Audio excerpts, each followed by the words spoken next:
جانا تو نا حضور صلی اللہ علیہ وسلم کا حدیث سے گزر ہوا تو ابو قحافہ نے نا حضور کو دیکھ لیا. اب اس کی بھی خوش قسمتی کہ اس کو بھی حضور نے دیکھ لیا. اب ابو قحافہ کو بکریاں بھول گئی, سب کچھ بھول گیا. جدھر جدھر حضور جاتے ہیں ابو قحافہ بھی پیچھے پیچھے جاتے ہیں. اب ابو قحافہ جب گئے حضور کی مجلس میں بیٹھے, پھر جب بکریاں لے کر گھر آئے تو بکریاں بھوکی تھی, کیونکہ ابو قحافہ بکریوں کو چرانے کے لیے گیا تھا, لیکن بکریاں بھوکی ہے. ابو قحافہ خوش ہے تو ماں اور جو خالہ تھی وہ پوچھی ابو قحافہ خیر تو ہے, تم بڑا خوش ہے اور بکریاں بھوکی رہ گئی ہیں, بچا تو بتا. تو ابو قحافہ نے صاف صاف بول دیا, کہا کہ اے خالہ اے میری ماں, میں آج اس آقا کے پاس گیا تھا جو ہاتھ پھولوں پہ رکھتے ہیں تو ہاتھ پھولوں سے بھی مر جاتے ہیں. کہا کہ ابو قحافہ وہ جو خالہ اور ماں تھی نا, انہوں نے اسلام کو قبول نہیں کیا تھا,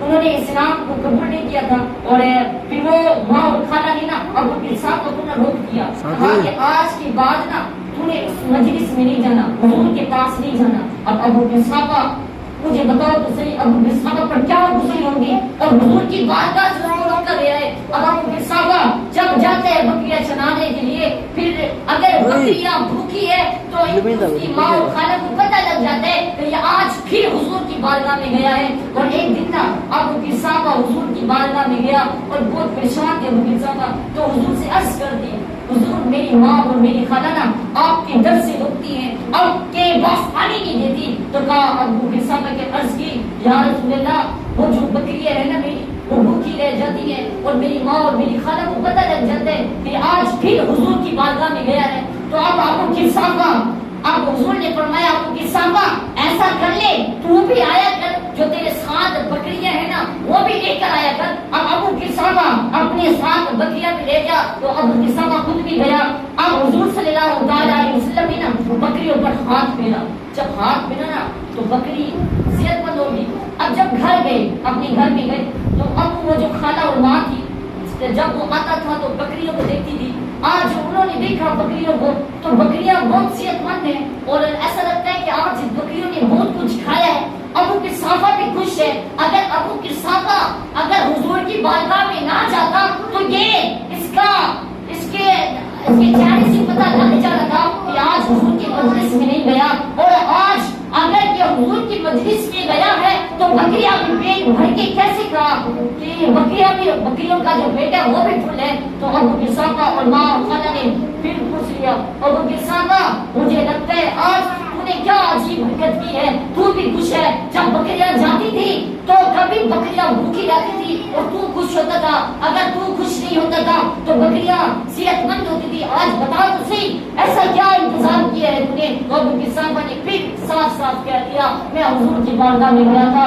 اب وہ پھر لوگ سختی کرنے لگی ابو قحافہ پر. ابو قحافہ نے کہا, اے ماں اے خالہ, ایک مرتبہ بس چلو بچی میرے ساتھ, ایک مرتبہ اس دہلیز پر آ کے تو دیکھو, ایک مرتبہ حضور کی مجلس میں آؤ تو صحیح, پھر دیکھنا. پھر ابو قحافہ کہنے لگا, ایک مرتبہ ماں میری خالہ, ایک مرتبہ چلو تو صحیح اس کی بارگاہ میں. کہا کہ اگر تم اس کی بارگاہ میں چلو, اگر تم نے روکا تو میں سچ میں رک جاؤں گا, اگر تم نے جو فیصلہ سنایا میں وہ مان جاؤں گا, بس ایک مرتبہ تو چلو نا. اب ابو قحافہ اپنی ماں اور اپنی خالہ کو لے کر حضور کی مجلس میں آئے.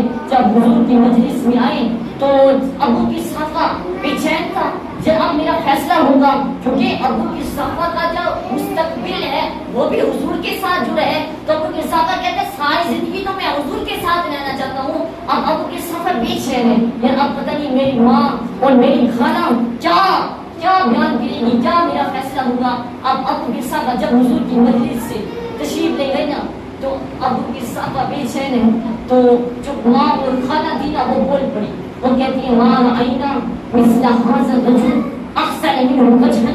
اے ابو قحافہ اس جیسے حسین چہرے والا نا ہم نے کبھی بھی نہیں دیکھا. اور پھر خالہ اور ماں کہنے لگی, ولا انک ثوبن, کہا کہ اس جیسے ستھرے لباس والا کسی کو پہنا ہوا نہیں دیکھا. کبھی کہا ولا الکا کلامن, کہا کہ اتنی میٹھی باتیں کرنے والا بھی ہم نے آج تک نہیں دیکھا. اور پھر کہا کہ یخرج کأن النور ما فیہ, کہا کہ منہ سے نور کی کرنیں باہر آتی تھی تو پھر ابو قحافہ بے چین خوش ہو گیا. اب کہا اب فیصلہ سنیے ابو قحافہ کا. وہاں اور خالہ جو نے کیا اور وہاں اور خالہ کہنے لگی اے ابو قحافہ جب تیرا دل کرے تو رات کو بھی حضور کی بارگاہ میں گیا کر, صبح سویرے جب تیرا دل کرے اس مجلس میں جایا کر جو پہلے ابو قحافہ کو روکتی ہے کہ تو نے جانا نہیں حضور کی بارگاہ میں, لیکن آج پھر وہ خالہ اور ماں کہتی ہے ابو قحافہ جب تیرا دل کرے جب تیرا جی چاہے تو حضور کی مجلس میں جایا کر. کہا کہ وہ جب بولتا تھا نا تو منہ سے نور کی کرنیں نکلتی تھی. آج اس سے محبت نہ کریں, آج تو ہر کوئی حسن کی لالچ میں محبت کرتا ہے.